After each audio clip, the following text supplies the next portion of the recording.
So hello fellow coin collectors, and welcome to another video. And my name is Glenn. In today's video we're looking at the coins of Zimbabwe. So here I actually have some of the Rhodesian coins, and these are the actual coins that actually circulated previously. So these were issued by the white dominated, or the European dominated government.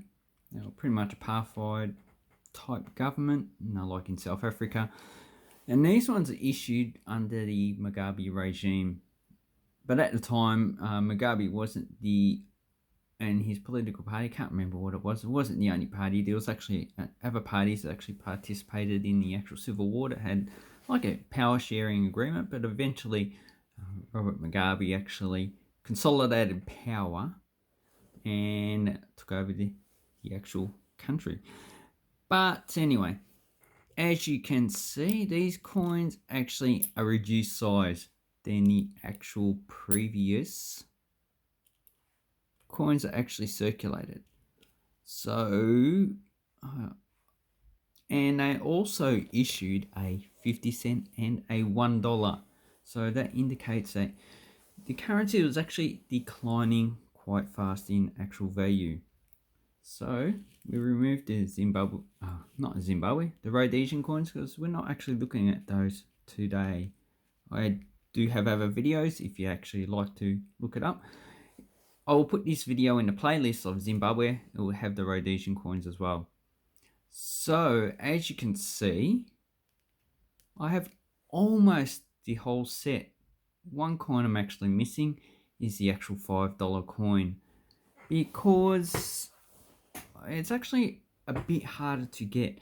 I've only seen about 5 listings of the $5 on eBay, and they cost about $10 each. I don't mind paying $10 for one coin as long as it's in uncirculated condition. But you know, sometimes you just can't spend all your money on coins. You need the budget, which I actually don't do that often. So here we have the 1 cent, the 5 cent, the 10 cent, 20 cent, 50 cent, and the actual $1 coin. And then we have the $2, which was issued in 1997. So the 2008 they actually issued a $10 and $20, but these were minted in 2003. They were supposed to be issued probably roughly about that time. But in 2008, when they redenominated the actual currency, they actually remade these coins legal tender for that currency as well. They didn't last long in circulation, so that actually didn't really work out. Now, the only other country that actually redenominated coins and made them legal tender coins again was Suriname in 2004.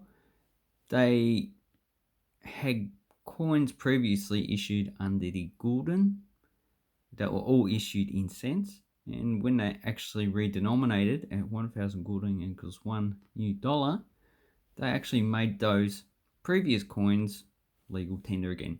So if you actually had a whole bunch of coins from the 1980s and you kept them, and then inflation removed them from circulation, then in 2004 you could spend them again. Yay. And they've actually remade coins that are more modern. So anyway, the 1 cent doesn't have any design, it just has a plant,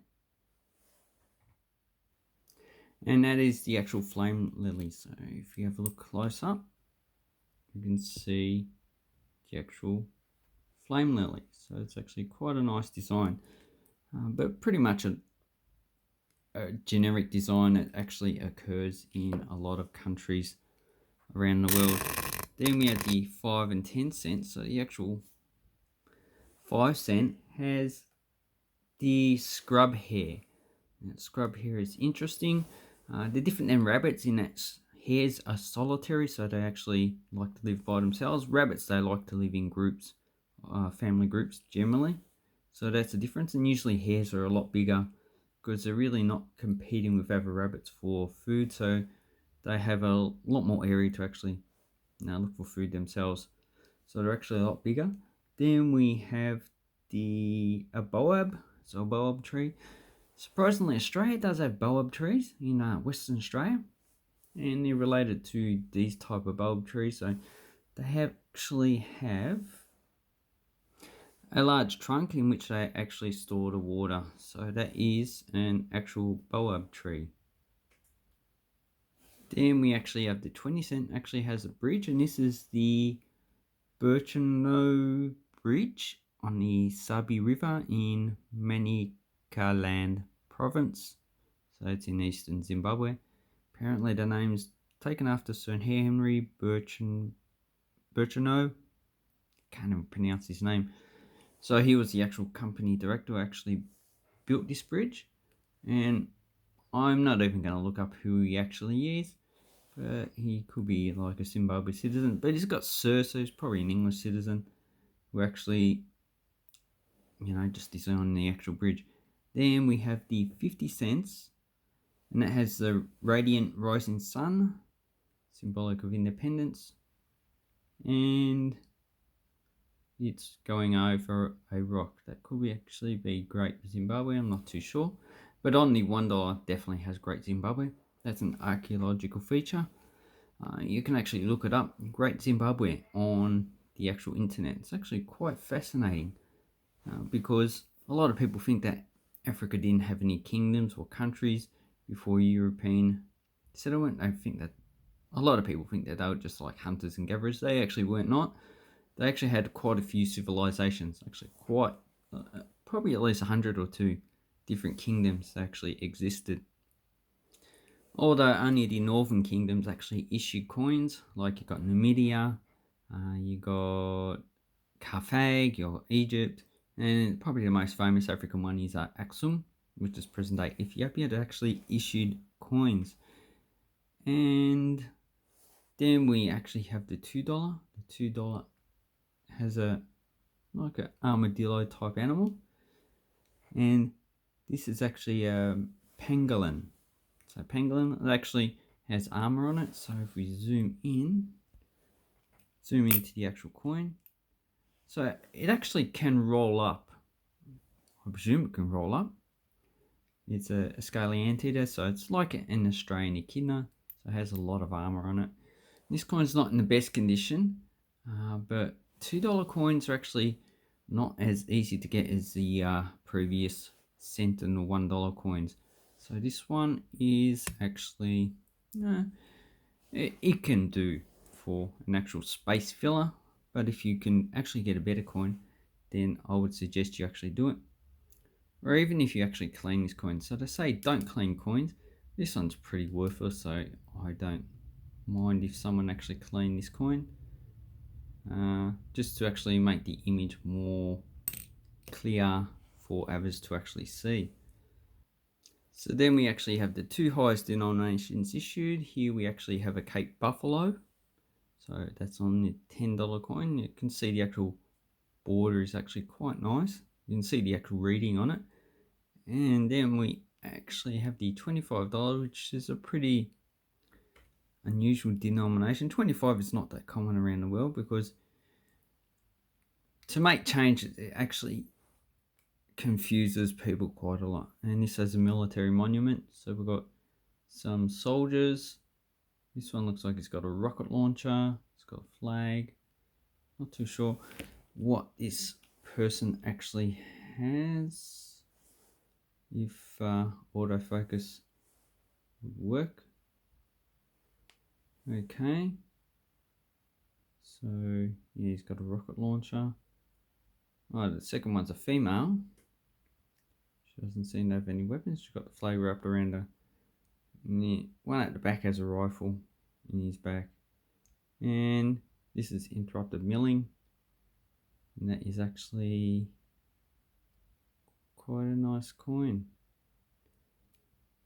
Anyway, and then we have the $10. This is actually nice.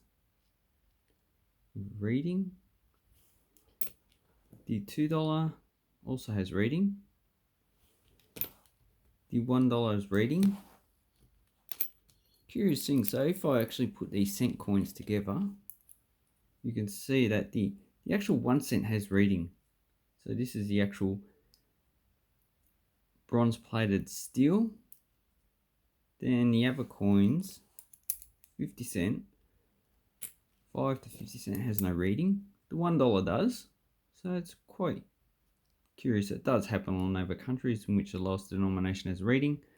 But in this one, you got the 1 cent and just the $1 actually had reading. The rest of the coins didn't. So the actual metal of these is mainly copper nickel. So 45 cent, it's always been copper nickel.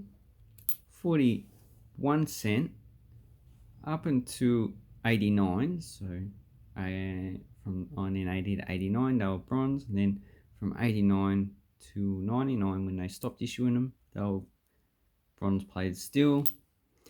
The 10, 20, 50, $1 up depends on the denomination, from 80 to 99 or 97 depending on the actual denomination, as I said.